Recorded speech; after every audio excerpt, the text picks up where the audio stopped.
It all started, as so many things do these days, with a post. It was a fiery red graphic, shared by thousands of people, including some of Maya's friends. The post claimed a new law had just been passed in her state, a law that would make it nearly impossible for college students to vote. It listed new, complicated requirements. It used scary, urgent language, and it ended with a call to action: share this, don't let them silence us. Maya felt that familiar jolt of outrage, that immediate urge to hit the share button herself. It felt like the right thing to do, the responsible thing, but then, she paused. Something felt off. That pause, that tiny moment of hesitation, is where our story really begins.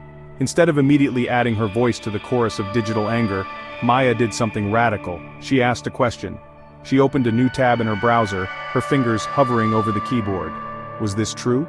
She typed in the name of the supposed new law mentioned in the post. She looked for official government websites, for reports from established news organizations, for any credible source that could confirm this dramatic change to voting rights.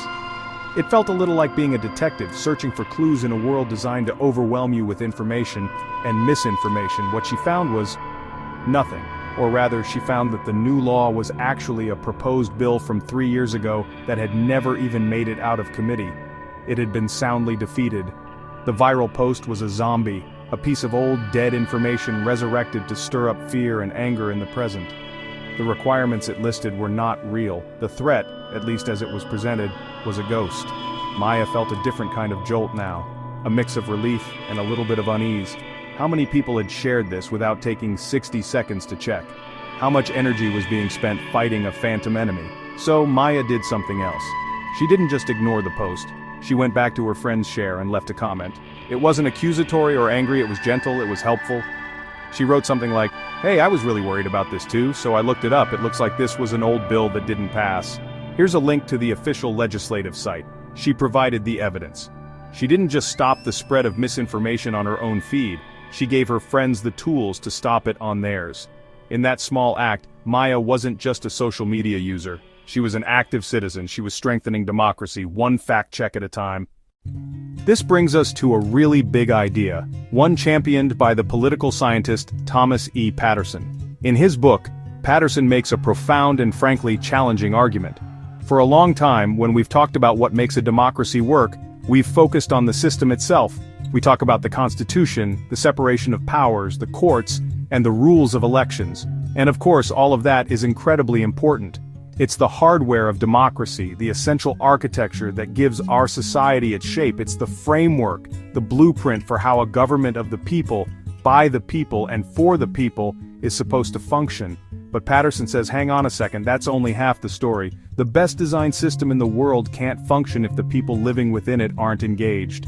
He argues that the health of a democracy depends just as much, if not more, on the knowledge, the attitudes, and the actions of its citizens. It's not just about having the right to vote, it's about being an engaged voter. It's not just about having freedom of speech, it's about using that freedom responsibly. Democracy, in this view, isn't a spectator sport where we just watch the professionals play. It's a team sport, and we are all on the team. This idea fundamentally shifts the responsibility. It moves it from some abstract them, the government, the politicians, the experts, to a much more personal and powerful us. If democracy feels like it's struggling, it's not enough to just blame the system or the leaders. We have to look at ourselves. Are we, the people, doing our part? Are we staying informed beyond the headlines and the angry memes? Are we engaging in respectful debate with those who disagree with us? Are we participating in our communities in ways big and small? Patterson's work is a call to action, reminding us that the government is not a machine that runs on its own. It runs on the fuel of our attention, our curiosity, and our participation. So when Maya decided to fact-check that viral post, she was living out Patterson's central thesis. She was acting as the essential software of democracy. She recognized that her role wasn't just to consume information, but to critically evaluate it. She understood that her actions, even small digital ones, have a ripple effect on the health of our shared public conversation. She demonstrated that citizenship isn't a passive identity we hold, like our eye color. It is an active practice, a set of habits we must cultivate. Patterson's message is both daunting and incredibly empowering. The future of democracy is in our hands, not because we vote once every few years, but because of what we choose to do every single day. So what is this critical thinking thing really? It sounds like something you do for a final exam in a philosophy class. But it's actually much more practical and, I would argue, essential for everyday life. At its core, critical thinking is the act of not just accepting information at face value, it's the habit of asking questions. It's stepping back from that initial emotional rush, the anger, the fear, the excitement, and saying, wait a minute, let me understand this better. It means asking things like, who is telling me this? Why are they telling me this? What is their evidence? Is there another side to this story that I'm not seeing? In the context of a democracy, this skill is not just helpful, it is a superpower. We are constantly bombarded with messages designed to persuade us, to make us feel a certain way, and to get us to act. Political ads, news articles, social media influencers, and even our own friends and family are all sending us signals. Critical thinking is the shield that protects us from manipulation. It's the compass that helps us navigate the often murky waters of public discourse. Without it, we are vulnerable to misinformation that can warp our understanding of the world, leading us to make poor decisions for ourselves and for our society as a whole. Let's go back to Maya's story. Her first reaction was emotional, which is totally normal. The post was designed to provoke outrage, but her critical thinking skills kicked in. She questioned the source, an anonymous, angry-looking graphic. She sought out better evidence, official government websites and news reports. She analyzed the motive. The post was clearly designed to spread fear, not to inform. This process allowed her to move from being a passive recipient of a false message to an active agent of truth. She wasn't just thinking. She was thinking about her thinking, evaluating the quality of the information she was receiving before accepting it as true. This superpower isn't something you're born with. It's a muscle you have to build through practice. You build it every time you read past a headline. You build it when you follow a link to the original study a news article is talking about. You build it when you intentionally seek out a viewpoint that is different from your own. Not to argue with it, but to understand it. In a world with more information than ever before, the ability to sort, to question, and to analyze is what separates the active, empowered citizen from the passive, manipulated consumer. It is, quite simply, the bedrock of a democracy that can think for itself. There's a real and sneaky danger in modern life, and it's the temptation of passivity. It's the easy road. It's easier to scroll than to read. It's easier to share than to fact-check. It's easier to assume that someone else, the experts, the journalists, the politicians, is taking care of things. This going with the flow can feel comfortable, even relaxing. We have busy lives after all. Who has the time and energy to question everything? The problem is that democracy is fundamentally incompatible with passivity. It's like a garden. If you don't actively tend to it, by watering, weeding, and protecting it, it will inevitably become overgrown with neglect and decay.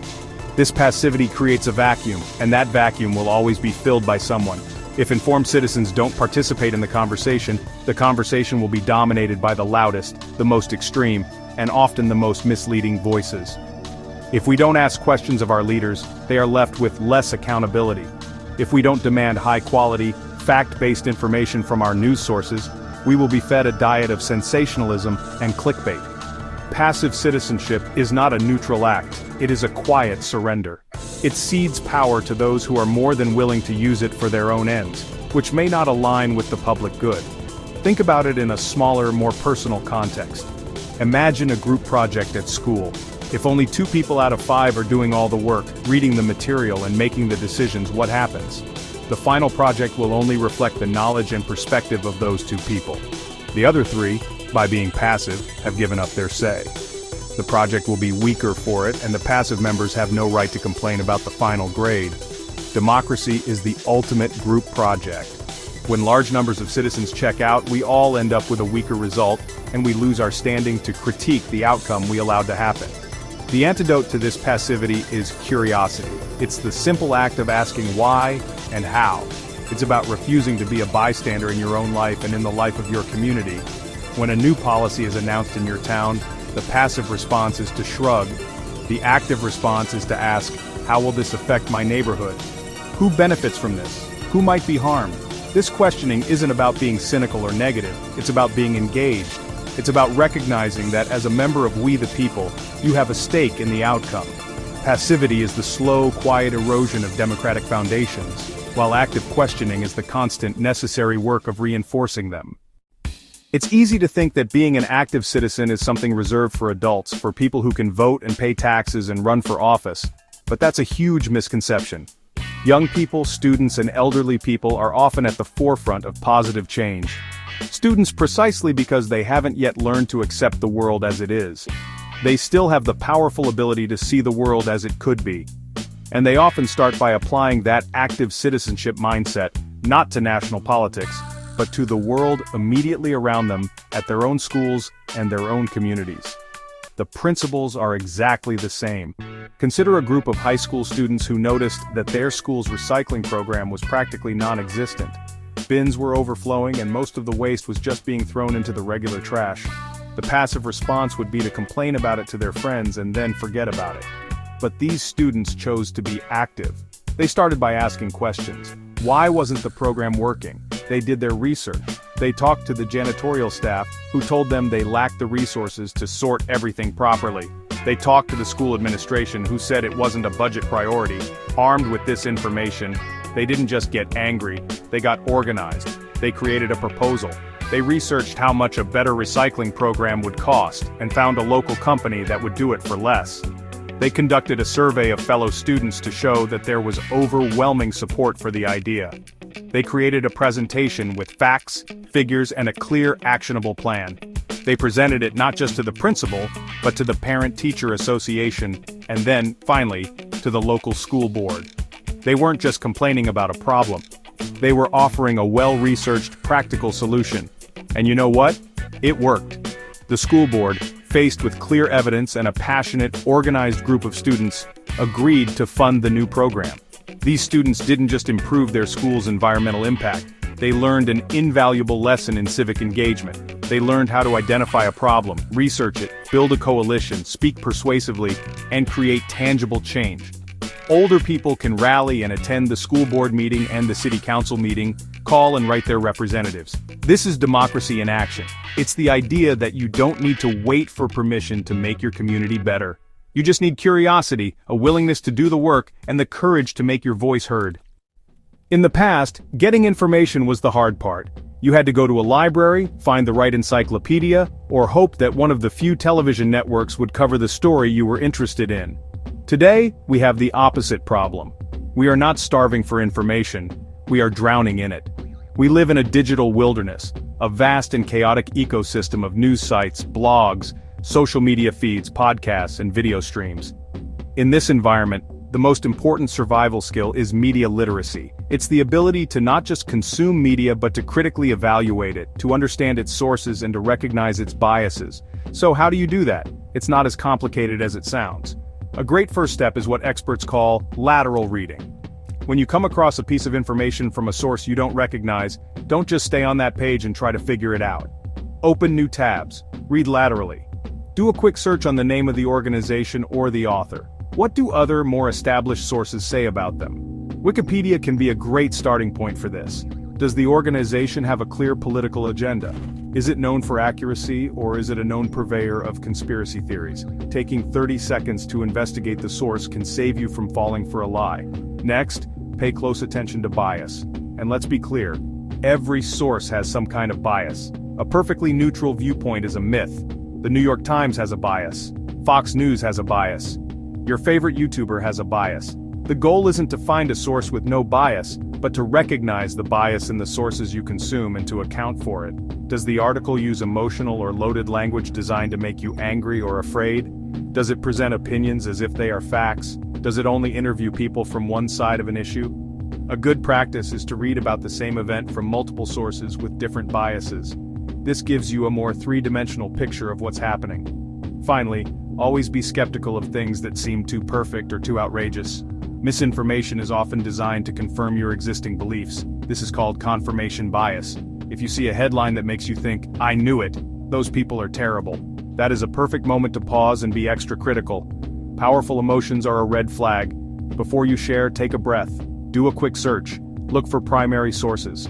In the digital age, being a good citizen means being a good skeptic.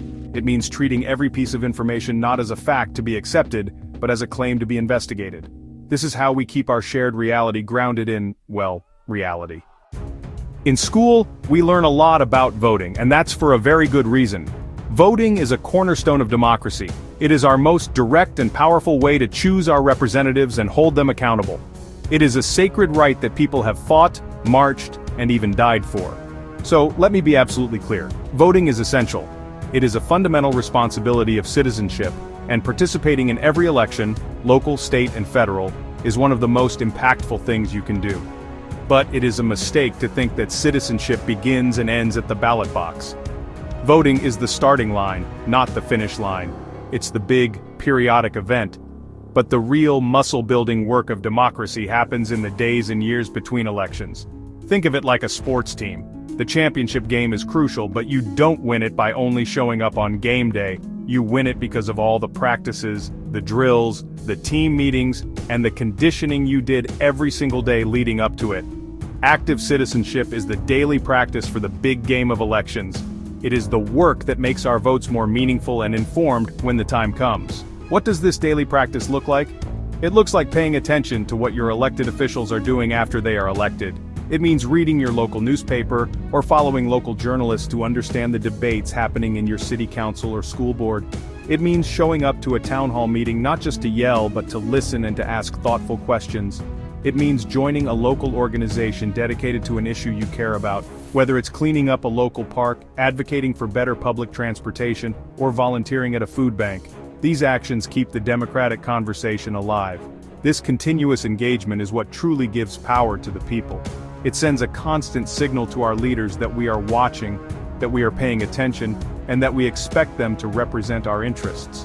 When a community is engaged, politicians have to be more responsive. They can't just make promises during campaign season and then forget about them afterward. They know they will be held accountable, not just in 4 years, but at the next town hall, in the next letter to the editor, and in the next community meeting.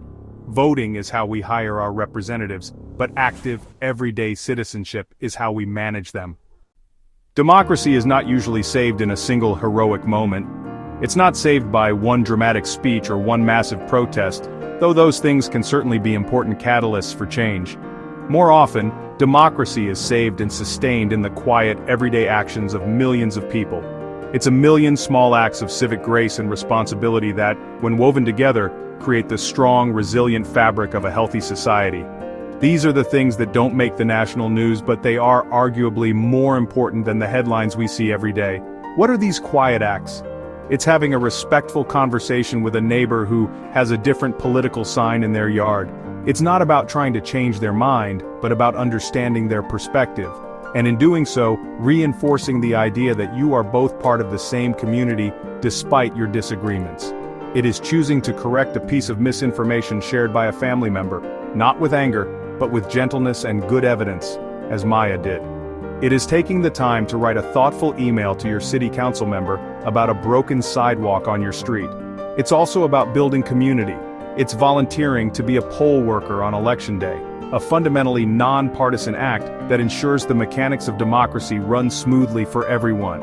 It's organizing a neighborhood potluck to help people on your block get to know each other, turning a collection of houses into a community of people who look out for one another.